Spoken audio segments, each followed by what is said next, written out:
Voy, qanday mehribon bolajonlarsiz. Aytingchi, nonni isrof qilish mumkinmi?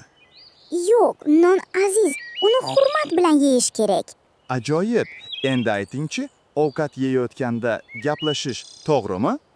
Yo'q, ovqat paytida jim o'tirish kerak. Shunda odob saqlanadi. Bolajonlarim, mehmon kelsa nima qilamiz? Yaxshi kutib olamiz. Suv va tabassum bilan. Juda yaxshi. Kattalarga joy berish odobmi? Albatta, bu hurmat va tarbiyaning belgisi. Qani, kim aytadi? O'qituvchiga qanday gapirish kerak? Yumshoq, hurmat bilan ustoz deb murojaat qilamiz. Ajoyib javob. Endi aytingchi, ko'chada keksani ko'rsak nima qilamiz? Salom beramiz va kerak bo'lsa yordam beramiz. Sizlar mehrli bolalarsiz. Agar do'sting xafa bo'lsa, nima deysan? Xafa bo'lma, men sendan roziman deyman. Zo'r. Uyda kitob o'qish ham odobmi?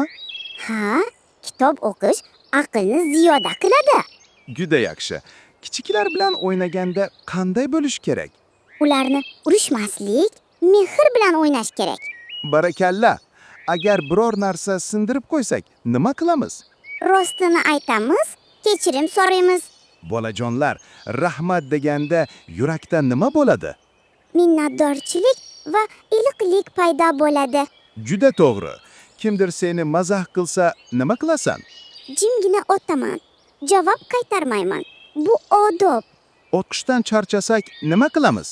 Dam olamiz, suv ichamiz, keyin davom etamiz. Ajoyib. Uyda onangiz ish qilayotganda siz nima qilasiz? Yordam beraman, suv olib kelaman, stol tayyorlayman. Barakalla mehribon bolalar. Yolg'on gapirgan bola ishonchga sazovor bo'ladimi? Yo'q, rozgo'y bola har doim hurmatga loyiq. Juda to'g'ri. Nonni yerga tashlab yuborsak-chi? Olib, o'pib, joyiga qo'yamiz. Non aziz. Kim biladi, tozalik nima degani? Tana, kiyim va atrofni pok saqlash demakdir. Barakalla. Kattalar bilan salomlashish nima uchun kerak? Chunki bu hurmat va mehrning belgisi. Juda yaxshi. O'qituvchi darsda gapirayotganda nima qilamiz? Jim turamiz va diqqat bilan tinglaymiz. Oxirgi savol. Kim eng odobli bola bo'ladi? Yaxshi so'z aytgan, toza yuradigan va boshqalarga mehr ko'rsatgan bola.